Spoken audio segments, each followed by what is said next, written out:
Right then, welcome back, and today we're going to do the setup video for this. Well, is it beautiful? I think it is. Is it one of my favourite bikes ever in the whole universe? Yes, for a modern bike anyway. The Aprilia RSV4 1100 Factory. Quite a mouthful, we'll just call it the Goddess because, Aprilia just do it their own way. So, where did we go? Well, we started off Mugello short, medium front, medium back, and we're going to do things slightly differently. Rather than me saying to you, I did a lap time in the race that would have put us blah blah blah on the leaderboard, I'm going to do the race, I'll let you know what the lap time was, and then we're going to go and do a time attack and actually put a time on the leaderboard. So the race was okay. After the race bike it felt a little bit slow. We went to the leaderboards and put a time that was 19th, which I was quite happy with because the bike's a bit finicky. We then went to Cadwell full, again medium now. After Mugello coming here, this was painful. There was some awkward moments, like bikes where bikes shouldn't be, and crashes and restarts and all sorts. Didn't make any changes after Mugello. My gut said, look at the braking on this. There's late moves and there's late moves. That was more stuffed than a Christmas turkey. It was unbelievable. But anyway, the bike, because you can't alter the rake and trail, you've got to go low on the front preload. Because it's based on a 250cc GP bike, frame dimensions wise, it's very compact. The centre of gravity is low. It's slow to turn. It doesn't have the speed of turn like a BMW S1000RR, although the second time through Hall Bends I'd kind of worked out where we needed to be, although getting it stopped and turned for the hairpin was still difficult. We did a 123.1 in the race. I did go back to the leaderboards, although if you look at the front tyre, we're just starting to push the front tyre a little bit. She's not very happy, but we did go back, did a time attack, and we did a 122.2, which would have put us 7th, which again, I'm quite happy with that. Top Aprilia, I'll take that absolutely all day long.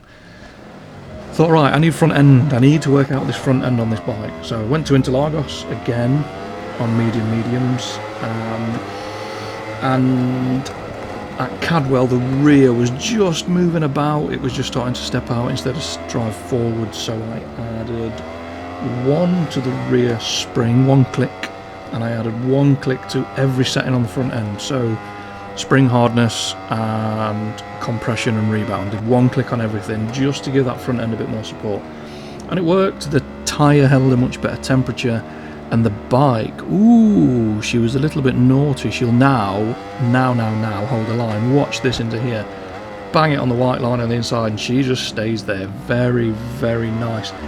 It is quite slow to come back up to the vertical though, so if you are going to use it, just be wary that it's very like an R1 in that it is quite slow to turn, not because the rear preload is at 3, which makes it like it's dragging its arse on the floor.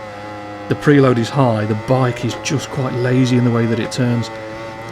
I know I did something with a 2010 Aprilia, and it's similar to that. You either get it or you don't, but it was just starting to move about. It was just starting to give me the little bit of a slide that I like. The back ends on the move into corners. We're on engine braking 1 as well. The V4 Aprilias do not like high levels of engine braking, so you've got to be wary of that. Handles bumps well, it will hold the line, and the tyres, yes, they were a little bit warm, but it's a very fast track, it's a high energy track, so I wasn't too worried about that. We did a 130.8 in the race. We went and did the time attack, and we did a 129.8, so we took a second out of it, 40th. It needs a bit more grunt, although it's got a decent rating on the performance index, PR scale or whatever. It's not exactly the fastest thing in the world. Then we went to Laguna, again medium. Now I have a little bit of history here because I came here to do the 8 hour of Laguna on the Aprilia endurance bike and finished plumb last after 8 hours. What a weekend that was not. So I felt like there was a little bit of revenge / retribution, and what I did was miss the braking point completely, run out the corkscrew, have a little trip across the gravel, self-imposed penalty, and let the two leading bikes vanish into the distance. But we were getting there, although the AI, yes, less willing to give up positions than my dog is willing to give up his toys. Absolutely did not want to let me past. There was various other shenanigans going off. I'll stick some of the replays up, you can have a look, but by the end of the race we get in a decent bit of movement through the tyres, the energy is spread nicely between the front and the back, the tyre wear is pretty consistent. We're getting there, we are getting there. We did a 120.6, we went back with a hard front, although it will still flick you off the back if you want to. I forgot I turned the wheelie control down to 1 just to see what would happen, and that's what it did. Went back to the leaderboard on a hard front and we did a 119.8, so a second quicker than the race time. That put us, what, 27th?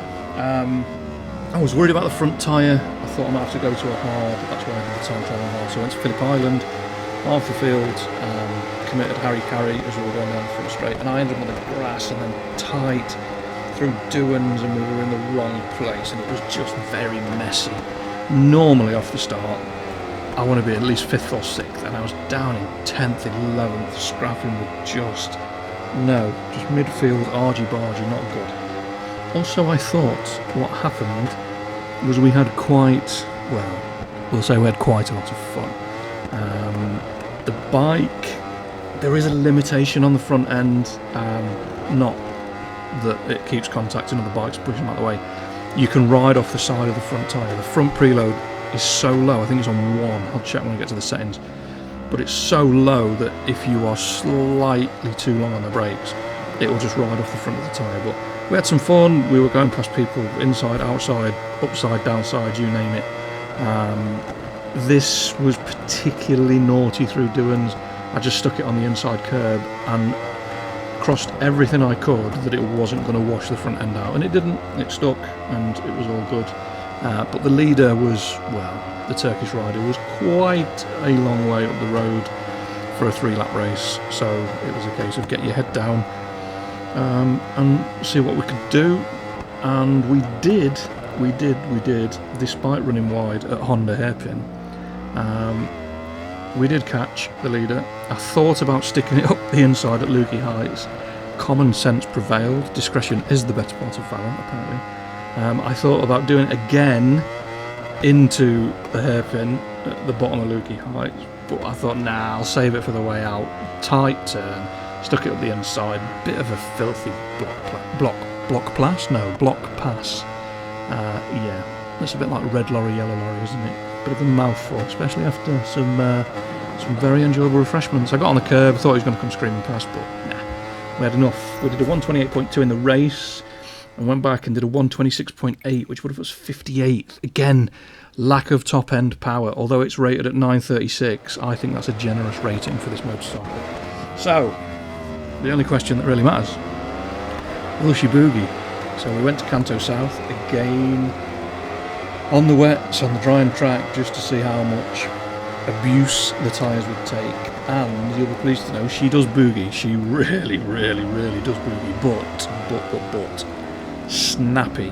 The preload front and rear, there's a massive gap between them, so that risk of riding off the front end, standing it up and getting on the gas. I mean, there's plenty of rear grip, again, very much like an R1. I mean, that is just absolute fill through there. But oh dear me, never noticed that when I was doing the race live. But yeah, front end amazing, loads of grip. You can basically put the bike where you want, it'll hold a line.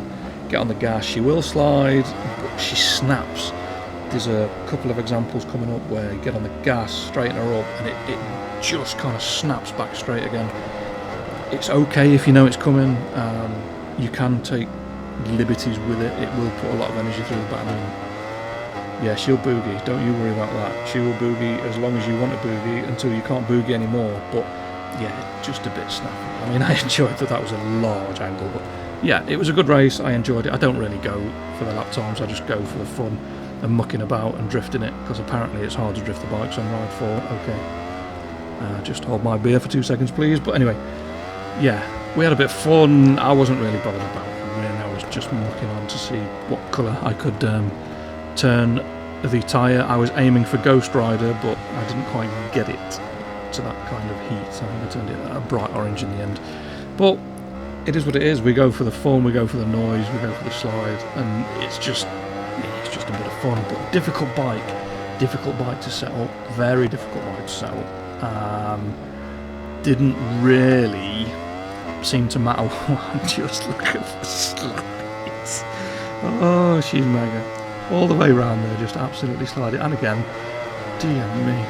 But yeah, that rear tyre's starting to look a little bit like a Brit in Benidorm, isn't it? It's a little bit orange. It'll probably pink going up here, but a boogie rating of 7, just because it's snappy. Like I said, it just wants to snap back into line. But we did 138.5 in the race, which is irrelevant. So I went back with a hard front, medium rear, did a 133.6, which would have put us in 6th, but I've already done a 133.4 on the Fireblade, so there's not a lot I can do about that. And there we are, an extreme with regards to opposite ends of the stick for the setup. Preload 1 and 9, front end is maxed out. If you run the medium and it's getting mega hot, just step to a hard. You might have to take a click off the front end. It will run either tyre, it doesn't really matter. All of the leaderboard times were done on that setting. It wasn't a case of go to the leaderboards and tweak it. I used that setting. So pros, it's got a very, very good front end, like really, excuse me, really, really good front end. It's very, very accurate as well, but you've got to be careful on the brakes. Brake too late and it will go sailing straight on. You'll just overload that front tyre. And the noise, it's a V4. They've just got a sound all their own. Cons, it's hard to set up. We talked about the low centre of gravity. The front tyre is right on the limit as well. If you step the engine braking up to 2, it will just snap you sideways all over the place. You could put the traction on, but that kind of defeats the point of what I'm trying to do. It's not about using the traction, it's about using the grip that the bike generates. It likes 250cc GP lines. What do I mean by that? Brake early, turn in, loads of corner speed. Again, it's my preferred style. If you want something that's point and squirt, this is not going to be the bike for you. You can try and muck about with it, you can stick a bit more front preload on, but then it's going to get slower. It's just one of them weird things, less lean angle, less corner speed, so, and you're going to run the risk of upsetting it. So it is what it is, and it's not actually that fast. It will pull decent speed with a bit of a draft up to like 190, 195, but it doesn't want to get there very quickly. It seems to be almost like the crank's made of lead rather than a more performance orientated metal. But yeah, that's it. Enjoy. I'll stick the replays up. And what we're doing next, I don't know what we're doing next. We're doing the HP2 Sport BMW, because the next race is the S1000RR at Valencia National. That's the next endurance race. The next setup is going to be a HP2 BMW. I'm just mucking about with that now. Then we're going to race a Honda at Donington. And then there's going to be a 2008 CBR 600, I think. That's the next few bits and bobs that are going to be coming out over the next week or so for Ride. There you go. Thanks for watching. Thanks for liking, commenting, subscribing. You're all absolute legends, and fingers crossed I will see you next time. Take care, stay safe, peace.